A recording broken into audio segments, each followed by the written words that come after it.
Good morning, everyone. Welcome you all in this science class. I am Kavita Gupta, your science teacher. Today, we will continue our chapter. It is chapter 6 Physical and Chemical Changes. Okay, yesterday we have discussed about the physical changes. Okay, physical changes क्या होते हैं? What are the physical changes? When a substance change in its shape, size, color, and state.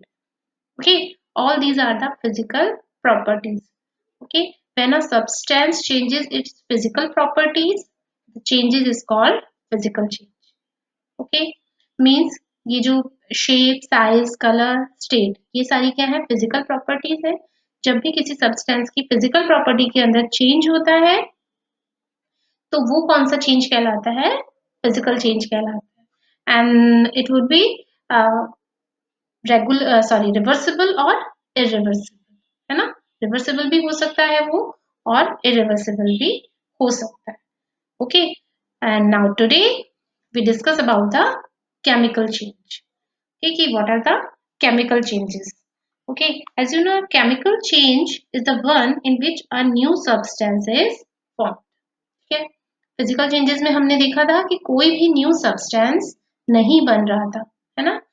कि जो substance है केवल उसका shape या size change होता है या उसकी स्टेट चेंज होती है, बट वो जो सब्सटेंस है वो खुद नहीं चेंज होता, उसकी जो प्रॉपर्टीज है वो चेंज नहीं होती. जैसे हमने पेपर का एग्जाम्पल देखा था, पेपर को हमने कट किया था फिर भी वो क्या ही था, पेपर ही था, है ना. तो इसी तरीके से बहुत सारे हमने वाटर के एग्जाम्पल देता था. वाटर लिक्विड में गैस में चेंज हो जाता है, आइस में चेंज हो जाता है, बट जो वाटर की जो प्रॉपर्टीज है वो क्या रहती है, सेम ही रहती है.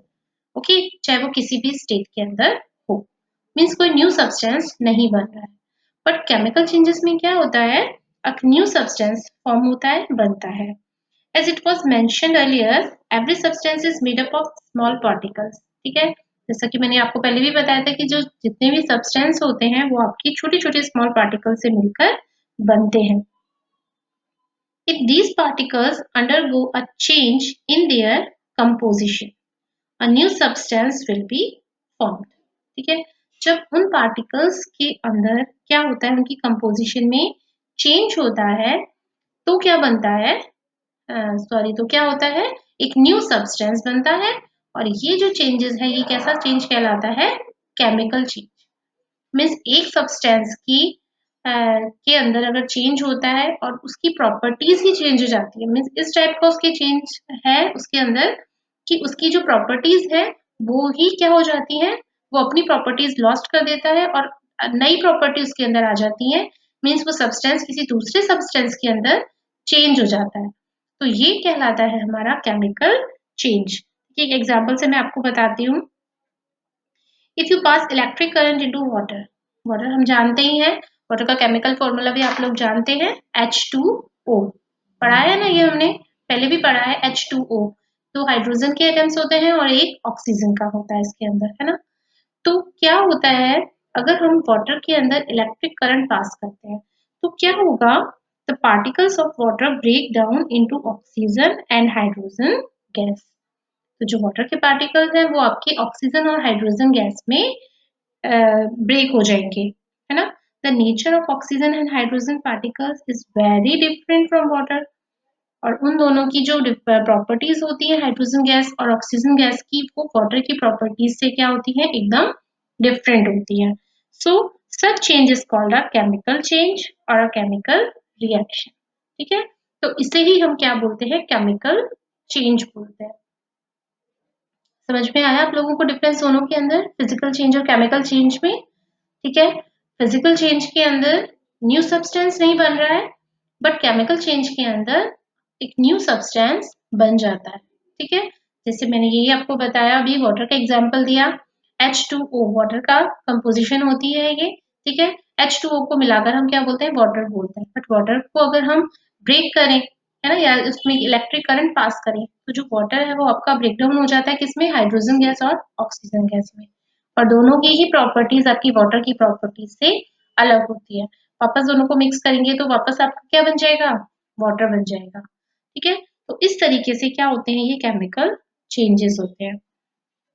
जब केमिकल चेंज होता है तो यूजुअली क्या होता है, change in colour, change in smell, evolution of a gas, formation of a solid या रिलीज ऑफ हीट और लाइट। ठीक है, क्या क्या हो सकता है, जैसे हमने उसमें पढ़ा था, शेप और साइज चेंज होता है ना, और कलर में चेंज हो सकता है, और क्या हो सकता है, उसकी स्टेट भी चेंज हो सकती है। ये सारी फिजिकल प्रॉपर्टीज की कैरेक्टरिस्टिक्स थी। बट केमिकल चेंजेस में क्या क्या होते हैं, कलर में चेंज हो सकता है, उसकी स्मेल भी चेंज हो जाता है, जब नया प्रोडक्ट बनेगा मे बी उसका कलर चेंज हो सकता है, उसकी स्मेल चेंज होती है, जो केमिकल रिएक्शंस होती हैं उससे कोई गैस इवेल्युएट हो सकती है, हीट या लाइट इवेल्युएट हो सकती है, और कोई भी एक सॉलिड भी बन सकता है। मीन्स इस तरह के चेंजेस अगर होते हैं रिएक्शन में तो ये आपकी केमिकल रिएक्शंस कहलाती है। Okay, so let's start with a book के साथ हम अब इसको पढ़ते हैं कि what is the chemical change. A change with which you are quite familiar is a rusting of iron. ठीक है, इन्होंने केमिकल चेंजेस का एक एग्जांपल दिया है इसमें, रस्टिंग ऑफ आयरन।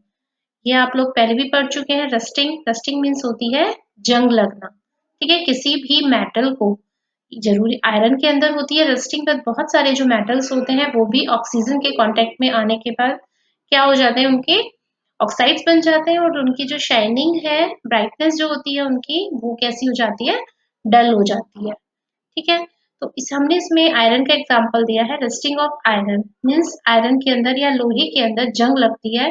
वो किस तरह का एग्जांपल है, आपका केमिकल चेंज का एग्जांपल है।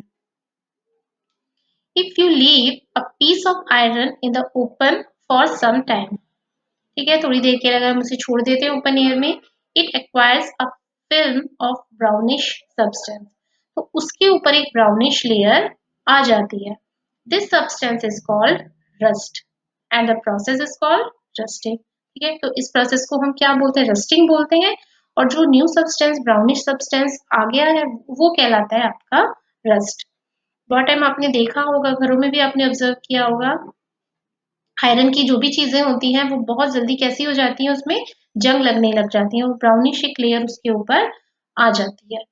ठीक है, आयरन गेट्स ऑफ पार्क्स और farmlands, iron benches kept in loans and gardens. ठीक है, ये सारे ही एग्जाम्पल आपके किसके हैं, रस्टिंग के, मींस इन सब में रस्टिंग हो सकती है। Almost every article of iron, ठीक है, kept in the open gets rusted, means सभी आइटम्स जो आपके ओपन एयर के अंदर वो रखे हुए हैं तो उनमें क्या लग सकती है, रस्ट लग सकती है, वो क्या हो जाते हैं, रस्टेड हो जाते हैं, मीन्स उनमें जंग लग जाती है। At home, you must have seen shovels and spades getting rusted when exposed to the atmosphere. ठीक है, शॉल्स एंड स्पेड्स की उस तरह के आपके टूल्स होते हैं जो हमें घरों में काम आते हैं। ठीक है, ये सब भी कैसे होते हैं, इनके अंदर भी आयरन के बने हुए होते हैं, कुछ जिसे फार्मर्स यूज करते हैं। ठीक है, ये सारी चीजें आपकी, इनमें भी क्या लग जाती है, धीरे धीरे जंग लग जाती है। For some time in the kitchen, a wet iron pan, तवा, तवा जिसे हम कहते हैं ना, सब लोग जानते हैं। ठीक है, चपाती बनाते हैं उसके ऊपर, तो वेट आयरन पैन मीन्स वो जब कैसा होता है, गीला होता है, often gets rusted if left in that state for some time. ठीक है, आप देखिए कभी रात को जब हम बर्तन, आपके तवे को मम्मी धो के रखती होंगी आपकी मदर, है ना, तो उसको जब हम वॉश करके रख देते हैं तो सुबह अगर आप उसको देखेंगे तो उसके ऊपर, तवे के ऊपर आपको एक ब्राउनिश लेयर नजर आएगी। तो ये ब्राउनिश लेयर किस चीज की है, रस्ट, है ना, इसमें क्या होता है, जंग लग गई है मीन्स इसका मतलब। बट वो क्या होती है, थोड़ी टेम्परेरी होती है, आप उसको वॉश करके, वापस से वॉश करके, या किसी भी क्लोथ से, वेट क्लोथ से पोंछ कर उसको आप कर सकते हैं। बट अगर वो इसी स्टेट में बहुत ज्यादा टाइम तक अगर रखा रह जाता है तो वो आपका तवा क्या होता है, खराब भी हो सकता है। ठीक है, रस्ट इज नॉट आयरन, जो वो रस्ट हुई है मीन्स जंग लगी है वो आयरन नहीं है। आयरन के ऊपर रस्ट लगी है ना, बट वो आयरन तो नहीं है। It is different from iron on which it gets deposited, वो आयरन से बिल्कुल क्या होती है, अलग होती है, उसकी प्रॉपर्टीज अलग होती है आयरन से। ठीक है, so let us consider a few more changes where new substances are formed. ठीक है, इसमें देखा हमने आयरन के ऊपर क्या लगा, रस्ट लगा, वो जो रस्टिंग है वो कैसा है, वो न्यू सब्सटेंस है, ठीक है। जो आयरन है वो आपका आयरन ऑक्साइड बन गया है ना। आयरन ऑक्साइड बन गया क्योंकि वो ऑक्सीजन के कांटेक्ट में, एयर के कांटेक्ट में आने के बाद क्या बनाता है, आयरन ऑक्साइड। तो जो रस्ट होती है वो आपकी आयरन ऑक्साइड है और वो है आपका आयरन। तो एक न्यू सब्सटेंस बन गया। तो किस टाइप का चेंज हुआ, ये आपका केमिकल चेंज है। ओके, देखिए बहुत इसमें 2-3 एक्टिविटीज है, उससे आपको अच्छे से ये चीज क्लियर हो जाएगी। It is dangerous to look for long at the burning magnesium ribbon. ठीक है, मैग्नीशियम रिबन का एग्जांपल शायद हो सकता है हम लोगों ने 6th क्लास में भी पढ़ा होगा। ठीक है, अगर नहीं तो देखिए क्या होता है ये, the teacher should advise children not to stare at the burning ribbon.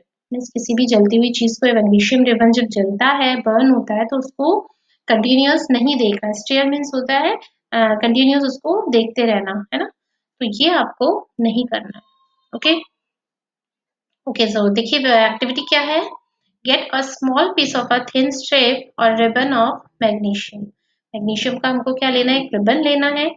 Clean the strip, its tip with sand paper. Sand paper से उसकी जो टिप है उसको अच्छे से साफ कर लें।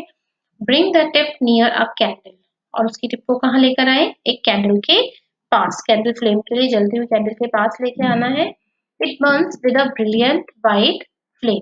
ठीक है, दिख रहा है आपको ये व्हाइट फ्लेम के साथ क्या होता है, ये जलता है।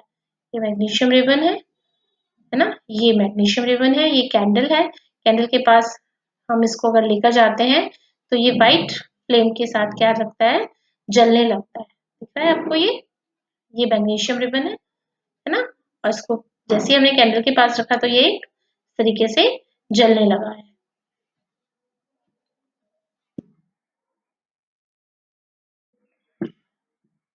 When it is completely burnt, it leaves behind a powdery ash. अगर जब वो completely क्या हो जाता है, burn हो जाता है, तो वो क्या छोड़ता है, ash। ash means होती है आपकी राख, एक तरह से हम जिसको कह सकते हैं ना। तो वो हो जाती है उसको जलने के बाद। जैसे आप देखते हैं इंसेंस स्टिक्स होती हैं, अगरबत्तियां आप घरों में जलाते हैं ना, तो जब अगरबत्ती वो आपकी पूरी तरीके से जल जाती है, तो जलने के बाद वो क्या रह जाती है, उसकी आपको नीचे ऐश दिखाई देती है ना। मीन्स उसकी थोड़ा सा ऐश जो होता है वो आपका नीचे इकट्ठा हो जाता है जलने के बाद। तो जो इंसेंस स्टिक है वो किस में चेंज हो गई, ऐश में चेंज हो गई, है ना। तो सब्सटेंस चेंज हो गया। ठीक है, पहले वो स्टिक थी, अब वो ऐश बन गई है। ऐसे ही आपका ये मैग्नीशियम है, मैग्नीशियम था पहले ये रिबन, अब वो किस में चेंज हो गया, ऐश में चेंज हो गया। किसके कांटेक्ट में आने के बाद, ऑक्सीजन की कांटेक्ट, क्योंकि हमने उसको क्या किया है, बर्न किया है। बर्न मीन्स उसको हमने जलाया है, और जलाने के लिए क्या चीज चाहिए होती है, ऑक्सीजन चाहिए होती है। ठीक, किसी भी चीज को बर्न होने के लिए ऑक्सीजन की रिक्वायरमेंट होती है। ओके, तो ऑक्सीजन के साथ जब वो कांटेक्ट में आया मैग्नीशियम, तो वो किस में चेंज हो गया, ऐश में। और ये जो ऐश होती है वो कम्प्लीटली न्यू सब्सटेंस होता है। ठीक है, इसमें कोई भी आपके मैग्नीशियम की प्रॉपर्टीज आपको नहीं मिलेंगी। Does the ash look like the magnesium ribbon, क्या वो जो ऐश है वो आपके मैग्नीशियम रिबन की जैसे लगती है, no. The change can be represented by the following equation. देखिए ये इक्वेशन है, इसमें बताया आपको मैग्नीशियम प्लस ऑक्सीजन। ये मैग्नीशियम जब ऑक्सीजन के साथ रिएक्ट करता है तो बनाता है मैग्नीशियम ऑक्साइड। वो जो ऐश आपको नजर आई थी ना नीचे पाउडरी, वो क्या थी, हमारी मैग्नीशियम ऑक्साइड थी। ठीक है, now collect the ash and mix it with a small amount of water। ठीक है, उस एश को कलेक्ट करें और उसे किस में मिक्स करें, थोड़ी सी वाटर में मिक्स करें। स्टर द मिक्सचर, उसको अच्छे से हिलाना है। Test the mixture with blue and red litmus paper. अब उस मिक्सचर को आपको चेक करना है कि ये एसिड है या बेस है, और ये चेक करने के लिए हम क्या यूज कर सकते हैं, ब्लू और रेड लिटमस पेपर। ठीक है, प्रीवियस चैप्टर में हम लोग पढ़ चुके हैं ना, एसिड और बेस के बारे में हमने पढ़ा था। एसिड क्या करते हैं, आपके ब्लू लिटमस को रेड में चेंज करते हैं, और जो बेसिस होते हैं वो आपके रेड लिटमस को ब्लू में चेंज करते हैं। ठीक है, तो इससे हम चेक कर सकते हैं कि उस ऐश को जब हमने वाटर में मिक्स किया तो वो जो सॉल्यूशन बना है वो हमारा एसिडिक है या बेसिक है। ठीक है, तो वो सॉल्यूशन कैसा होगा, हमारा बेसिक सॉल्यूशन होता है। Because magnesium is a metal.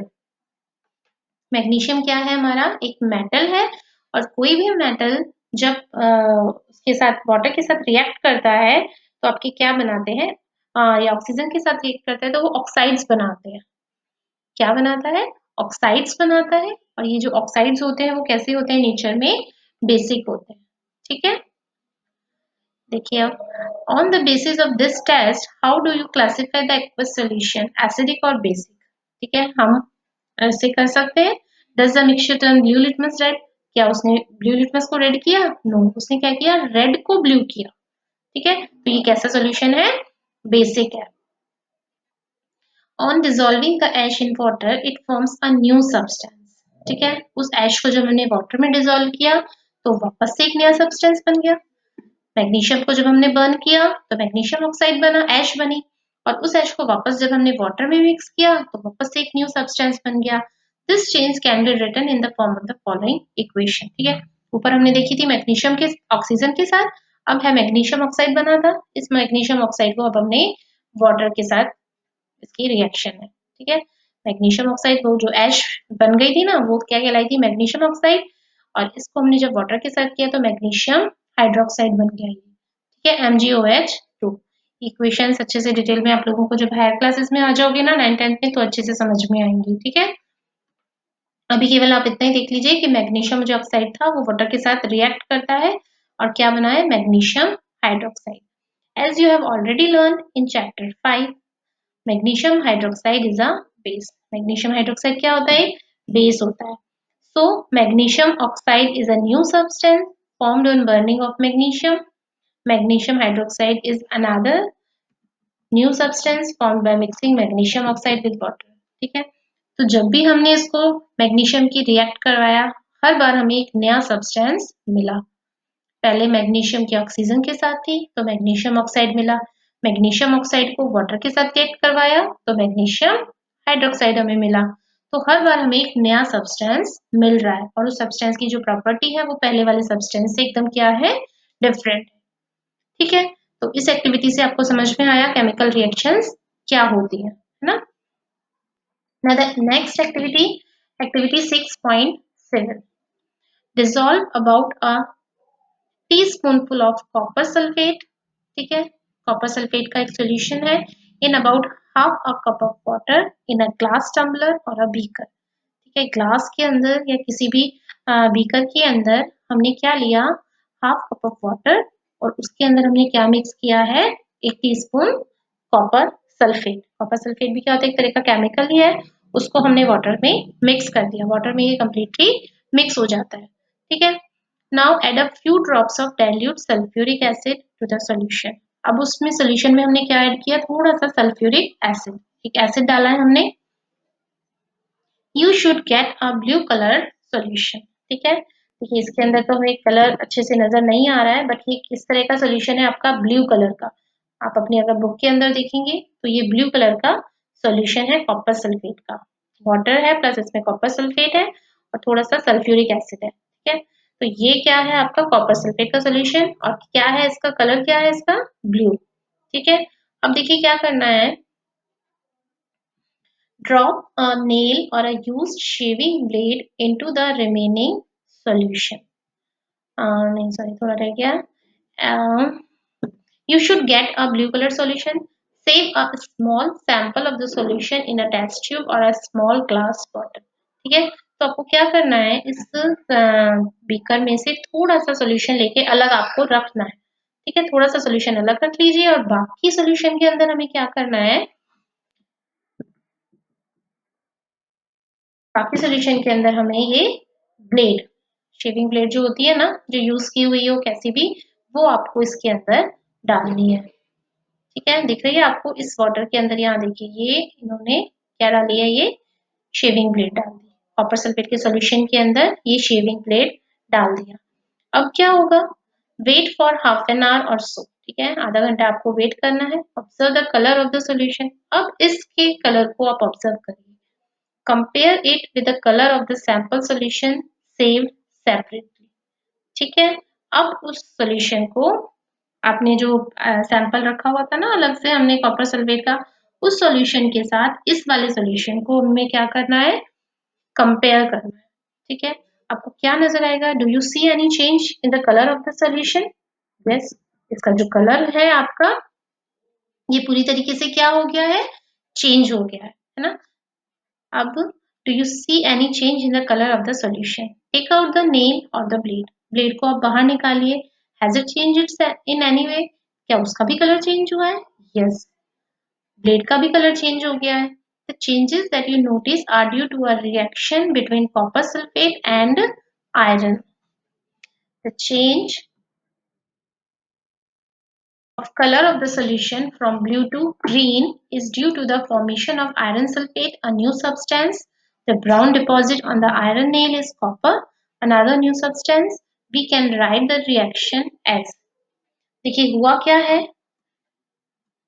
ये ब्लू कलर का सॉल्यूशन था कॉपर सल्फेट का। ठीक है, इसमें जब भी हमने क्या डाला, एक आयरन ब्लेड हमने इसके अंदर डाला, तो सॉल्यूशन का जो कलर है वो चेंज होके ग्रीन हो गया। पहले क्या था, ब्लू था, अब कैसा हो गया, ग्रीन हो गया। तो हुआ क्या, इसमें जो कॉपर सल्फेट है और ये है आयरन, दोनों ने आपस में क्या हुआ, रिएक्शन हुआ। तो आयरन ने क्या किया, कॉपर को वहां से रिप्लेस करके उसकी जगह पर खुद आ गया।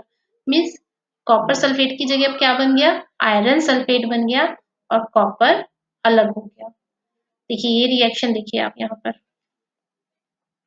यहाँ देखिए, ये देखिए आपको कॉपर सल्फेट सॉल्यूशन था ब्लू प्लस आयरन। ठीक है, इन दोनों के आपस में रिएक्शन हुई, आयरन ब्लेड थी ना उसके अंदर आयरन था, तो दोनों में रिएक्शन हुई, क्या बना, आयरन सल्फेट सॉल्यूशन बन गया जिसका कलर कैसा था, ग्रीन।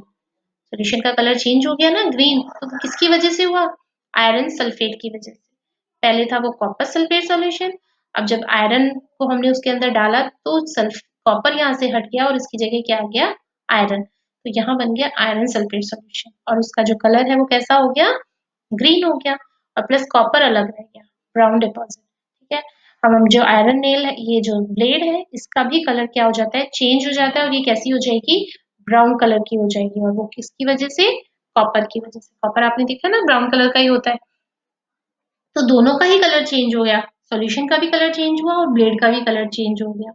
तो इट मीन्स क्या हुआ कि एक नया सब्सटेंस बनने की वजह से, क्योंकि पहले जो ब्लू सॉल्यूशन था वो ग्रीन हो गया, क्योंकि पहले कॉपर सल्फेट था, अब हो गया वो आयरन सल्फेट। ठीक है, तो ये भी हमारी क्या है, एक तरीके से केमिकल रिएक्शन है। ठीक है, डिस्प्लेसमेंट रिएक्शन इसे हम कहते हैं। नेक्स्ट क्लासेस में आप पढ़ेंगे इन रिएक्शंस के बारे में और डिटेल में, बट बस आपको अभी तो केवल इतना ही देखना है कि जब भी कोई सब्सटेंस रिएक्ट करके एक न्यू सब्सटेंस बनाता है तो वो कौन सा चेंज होता है, केमिकल चेंज होता है।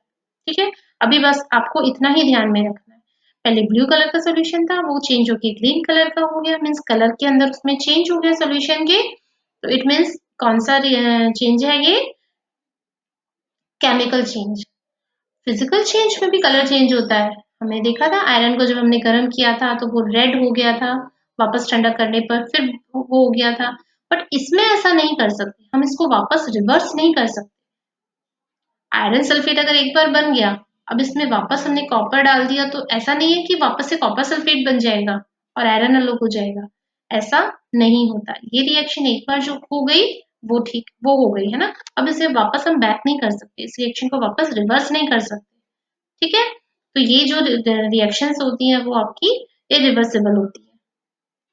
ठीक है, और यहाँ जो सब्सटेंस बन रहा है वो भी बिल्कुल अलग है, वहां सब्सटेंस चेंज नहीं हुआ था, है ना।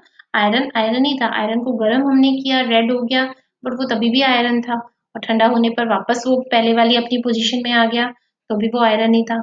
आयरन चेंज नहीं हुआ, बट यहाँ पे आयरन कॉपर सल्फेट चेंज होके आयरन सल्फेट बन गया। ठीक है, तो ये आपकी हो गई है केमिकल रिएक्शन। नेक्स्ट एक और देखिए, इसमें एक्टिविटी है, activity 6.8। Take about a teaspoonful of vinegar in a test tube. Vinegar लेना है आपको एक टेस्ट ट्यूब के अंदर, विनेगर जिसे हम सिरका भी कहते हैं ना। Add a pinch of baking soda to it. Baking soda जो खाने का सोडा जो हम घरों में मोस्टली यूज करते हैं वो है। विनेगर के अंदर आपको थोड़ा सा बेकिंग सोडा ऐड करना है। You would hear a hissing sound and see bubbles of a gas coming out. आपको एक हिसिंग का साउंड आएगा और आपको थोड़े बबल्स से नजर आएंगे। जैसे विनेगर के अंदर आप बेकिंग सोडा डालेंगे तो आपको एक बबल का साउंड आता है ना। कभी आपने इनो को देखा है? इनो को गर्म वाटर के अंदर आप मिक्स करते हो तो एक गैस बाहर निकलती है ना, बबल्स से बाहर निकलते हैं। तो वो कौन सी गैस होती है हमारी? Carbon dioxide gas. ठीक है, देखिए क्या हुआ, you should hear a hissing sound and see bubbles of a gas coming out. एक गैस उसमें से बाहर निकल रही है, तो कौन सी गैस है ये? Carbon dioxide. Pass this gas through freshly prepared lime water as shown in figure 6.5. What happens to the lime water? Lime water के साथ क्या होता है? Change in the test tube is as follows. ठीक है, देखिए पहले क्या हुआ, सबसे पहले विनेगर था, एसिटिक एसिड कहते हैं हम इसे, बेकिंग सोडा, सोडियम बाइकार्बोनेट या सोडियम हाइड्रोजन कार्बोनेट। तो ये दोनों की रिएक्शन हुई विनेगर और बेकिंग सोडा की, तो क्या बना? कार्बन डाइऑक्साइड गैस रिलीज हुई और एक और अदर सब्सटेंस बन गया। ठीक है, जब ये कार्बन डाइऑक्साइड गैस को हमने किस में पास किया? Lime water. लाइम वाटर के अंदर जब हमने इसको पास किया तो क्या हुआ? The reaction between carbon dioxide and lime water is as follows. देखिए फिर क्या हुआ, ये यहाँ देखिए, ये विनेगर है प्लस बेकिंग सोडा है इस टेस्ट ट्यूब के अंदर, है ना। इसमें से हमने यहाँ से एक पाइप लगा दिया जिसमें से कार्बन डाइऑक्साइड गैस जब रिलीज होगी तो वो इसके अंदर से होकर कहाँ आ जाएगी? आपके यहाँ से इस लाइम वाटर के अंदर। इस बीकर के अंदर क्या फिल है? Lime water. क्या फिल है इसमें? इस टेस्ट ट्यूब के अंदर लाइम वाटर है, ये दिख रहा है आपको लाइम वाटर। ठीक है, और इसमें हमने क्या किया? कार्बन डाइऑक्साइड गैस को यहाँ पे पास किया, तो इसका कलर चेंज हो जाता है। लाइम वाटर कैसा होता है? बिल्कुल कलरलेस होता है। ठीक है, लेकिन जैसे ही हमने इसमें कार्बन डाइऑक्साइड गैस पास की तो इसका कलर चेंज होकर कैसा हो गया? मिल्की हो गया। मिल्क जैसा होता है ना, दूधिया कलर, वैसा हो गया। तो ऐसा क्यों हुआ? Because of the chemical reaction, और न्यू सब्सटेंस बन गया। इसका मतलब कार्बन डाइऑक्साइड को लाइम वाटर में जब हमने पास किया तो पहले लाइम वाटर क्या था? ये कैल्शियम हाइड्रोक्साइड। ठीक है, कैल्शियम हाइड्रोक्साइड है ये। अब इसमें हमने कैल्शियम कार्बोनेट बन गया, CO2।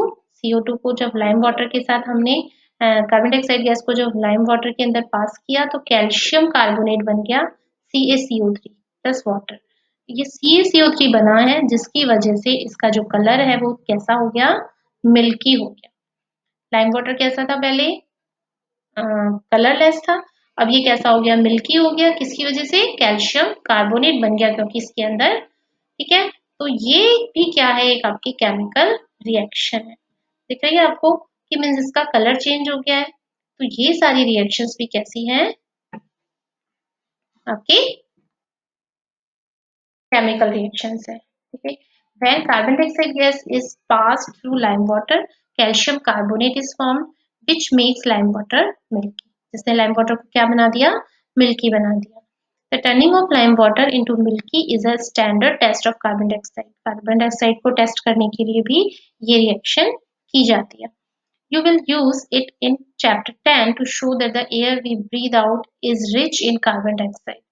ठीक है, चैप्टर 10 में अब हम आगे ये पढ़ेंगे रिएक्शन, इसको टेस्ट करते हैं कि जो हम ब्रीद आउट करते हैं, ठीक है, जो गैस हम बाहर निकालते हैं वो कौन सी होती है? कार्बन डाइऑक्साइड गैस होती है। इसको चेक करने के लिए भी ये रिएक्शंस काम में ली जाती है। ठीक है, इन एक्टिविटीज देखिए, अब तीन एक्टिविटीज हमने करी है, 6.6, 6.7 and 6.8। In activity 6.6 to 6.8 you saw that in each change one or more new substances were formed। हर एक्टिविटी में हमने देखा कि न्यू सब्सटेंस बनता है। In activity 6.6 the ash was the new substance formed when magnesium was burn. न्यू सब्सटेंस बना जब हमने मैग्नीशियम को बर्न किया। In activity 6.7 the reaction of copper sulphate with iron produced iron sulphate and copper. इसमें भी एक नया सब्सटेंस बना। Both of these are new substances. ठीक है, दोनों में हमारा न्यू सब्सटेंस बना। Copper was deposited on the shaving blade of iron, और जो आयरन ब्लेड थी उस पे क्या आ गया? कॉपर आ गया। इन एक्टिविटी 6.8 में क्या हुआ? Vinegar and baking soda together produced carbon dioxide. Carbon dioxide gas produce हुई which turn lime water milky. और उस गैस को जब हमने लाइम वाटर में पास किया तो जो लाइम वाटर का कलर है वो भी कैसा हो गया, मिल्की हो गया। ठीक है, तो इस तरीके से can you name the new substance formed in this reaction. तो न्यू सब्सटेंस क्या बना था, कैल्शियम कार्बोनेट बना था, जिसकी वजह से लाइम वाटर का कलर मिल्की हो गया। ठीक है, तो ये सारी रिएक्शंस हमारी कैसी होती हैं, केमिकल। तो ये केमिकल रिएक्शन की डेफिनेशन है, a change in which one और more new substances are formed is called a chemical change. ठीक है, बस आपको इतना ही याद रखना है कि जब एक किसी भी रिएक्शन में, किसी भी चेंजेस में अगर एक न्यू सब्सटेंस बनता है तो वो आपका केमिकल चेंज होता है। अ chemical change is also called a chemical reaction. Chemical change को हम केमिकल रिएक्शंस भी कहते हैं। ठीक है, okay, so that's all for today. आज हम इतना ही पढ़ेंगे, बाकी का चैप्टर हम नेक्स्ट वीडियो में मैं आपको एक्सप्लेन करूंगी। ओके, तब तक इस चैप्टर को, केमिकल रिएक्शंस को, केमिकल चेंजेस को, इन एक्टिविटीज को और अच्छे से आपको पढ़ना है। ठीक है, रीड कर लेना इस चैप्टर को अच्छे से, और ये केमिकल चेंज की जो डेफिनेशन है इसे अंडरलाइन कर लेना और अपनी नोटबुक में नोट कर लेना। Okay, so we will meet again in the next video. So till then, goodbye and take care.